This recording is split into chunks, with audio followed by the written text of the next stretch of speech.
Del Santo Evangelio según San Mateo, capítulo 25, versículo 31 al 46. En aquel tiempo, Jesús dijo a sus discípulos: Cuando venga el Hijo del Hombre rodeado de su gloria, acompañado de todos sus ángeles, se sentará en su trono de gloria. Entonces serán congregadas ante él todas las naciones, y él apartará a los unos de los otros, como aparta el pastor a las ovejas de los cabritos, y pondrá a las ovejas a su derecha y a los cabritos a su izquierda. Entonces dirá el rey a los de su derecha: Vengan, benditos de mi Padre, tomen posesión del reino preparado para ustedes desde la creación del mundo. Porque estuve hambriento y me dieron de comer, sediento y me dieron de beber. Era forastero y me hospedaron.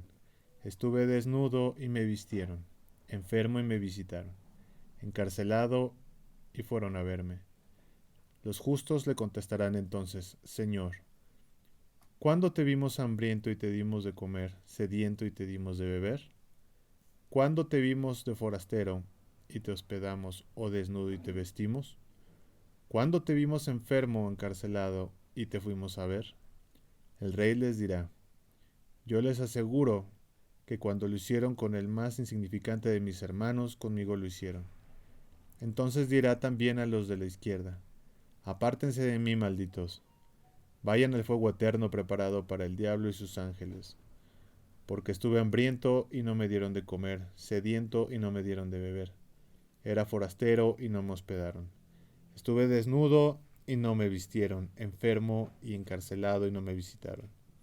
Entonces ellos le responderán: Señor, ¿cuándo te vimos hambriento o sediento, de forastero, desnudo, enfermo o encarcelado y no te asistimos?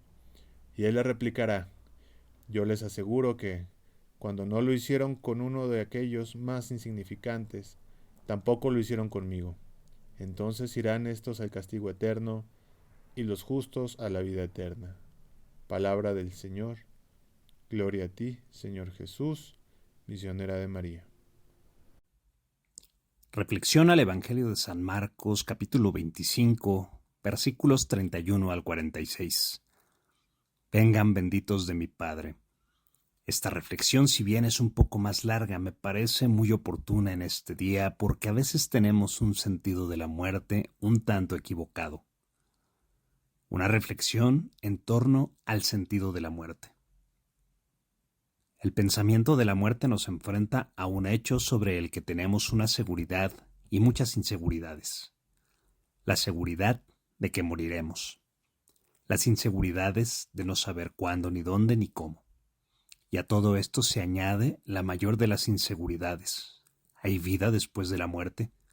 Y si hay vida, ¿en qué consiste esa vida? ¿Cómo será esa vida? ¿Feliz? ¿Desgraciada? Demasiadas preguntas, todas ellas demasiado graves. Hay en nosotros un deseo insaciable de vida. No pasamos los días y los años luchando por vivir. Nos agarramos a la ciencia y sobre todo a la medicina para prolongar esta vida biológica, pero siempre nos llega la última enfermedad de la que nadie puede curar. Nunca había tenido el ser humano tanto poder para avanzar hacia una vida feliz y, sin embargo, tal vez nunca se ha sentido tan impotente ante un futuro incierto y amenazador. ¿En qué podemos esperar? Como los seres humanos de todos los tiempos, también nosotros vivimos rodeados de tinieblas. ¿Qué es la vida? ¿Qué es la muerte? ¿Cómo hay que vivir? ¿Cómo hay que morir? A todos nos pasa lo mismo. No queremos pensar en la muerte. Es mejor olvidarla, no hablar de eso, seguir viviendo cada día como si fuéramos eternos en este mundo. Ya sabemos que es un engaño, pero no acertamos a vivir de otra manera. Se nos haría insoportable.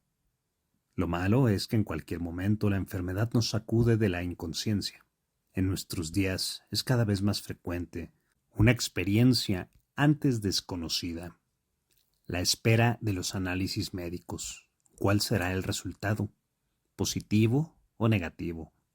De pronto descubrimos al mismo tiempo la fragilidad de nuestra vida y nuestro deseo enorme de vivir.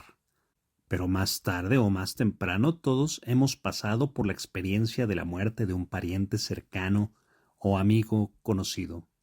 Por eso el adiós definitivo a un ser querido nos hunde inevitablemente en el dolor y la impotencia. Es como si la vida entera quedara destruida.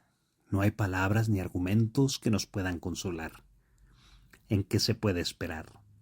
Cualquiera que sea nuestra ideología, nuestra fe o nuestra postura ante la vida, todos hemos de enfrentarnos a ese final inevitable. Ante la muerte sobran teorías. ¿Qué podemos hacer? ¿Rebelarnos? ¿Deprimirnos?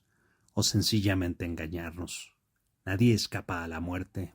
Es una realidad. Pero Dios, amigo de la vida, es más fuerte que la muerte.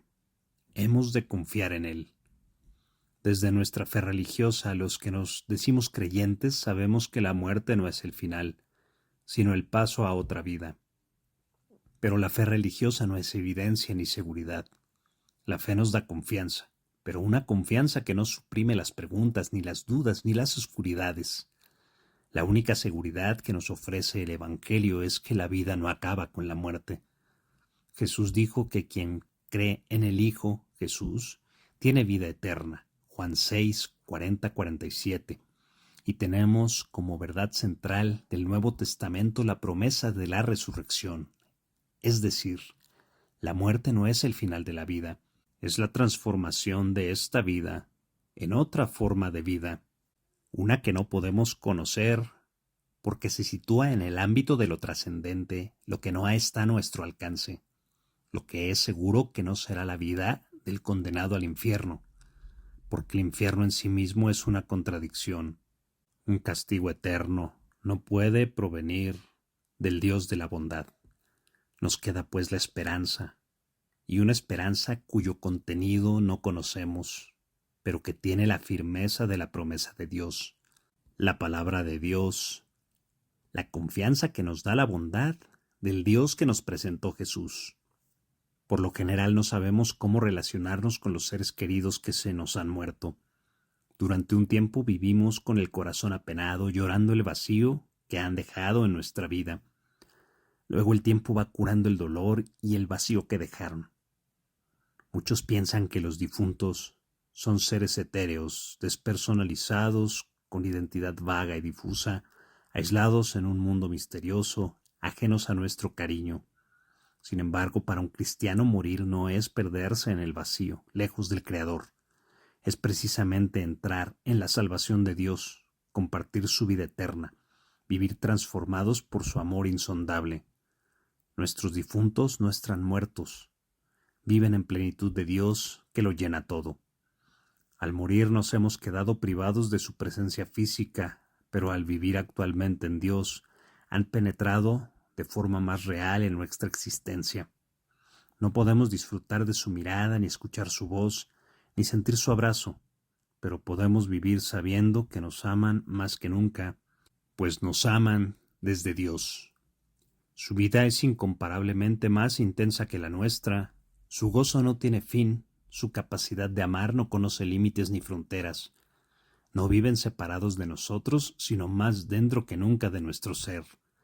Su presencia transfigurada y su cariño nos acompañan siempre. No es una ficción piadosa vivir una relación personal con nuestros seres queridos que viven ya en Dios.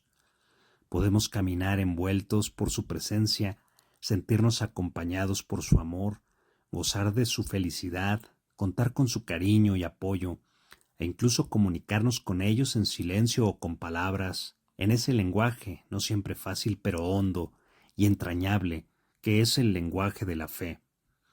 Nuestros difuntos ya no viven entre nosotros, pero no los hemos perdido. No han desaparecido en la nada, los podemos querer más que nunca, pues viven en Dios. Es Jesús el que sostiene nuestra fe. Yo soy la resurrección y la vida. El que cree en mí, aunque haya muerto, vivirá. Está bien visitar los panteones el día de los difuntos, está bien recordar a nuestros seres queridos que murieron. Pero lo más apremiante que nos debe recordar el día de los difuntos es que ahora mismo hay en el mundo más de 1.000 millones de seres humanos a los que les espera una muerte temprana e injusta, una muerte que no está lejos y que se podría evitar, una muerte espantosa porque espantoso tiene que ser morir de hambre. Es desagradable añadir más tristeza a la natural tristeza del Día de los Difuntos, pero es más humano pensar que a los difuntos ya no podemos hacerles otra cosa que honrar su memoria. Lo más humano sería sustituir el Día de los Muertos por el Día de todos los moribundos, cuya muerte se podría retrasar, dignificar o en todo caso aliviar. Esto es lo que nos dice el Evangelio de hoy en el relato del juicio final. Dios nos juzgará por la misericordia que hemos ejercido durante nuestra vida. Oremos. Señor, dales el descanso eterno y brille para ellos la luz perpetua. Amén. Misionera de María.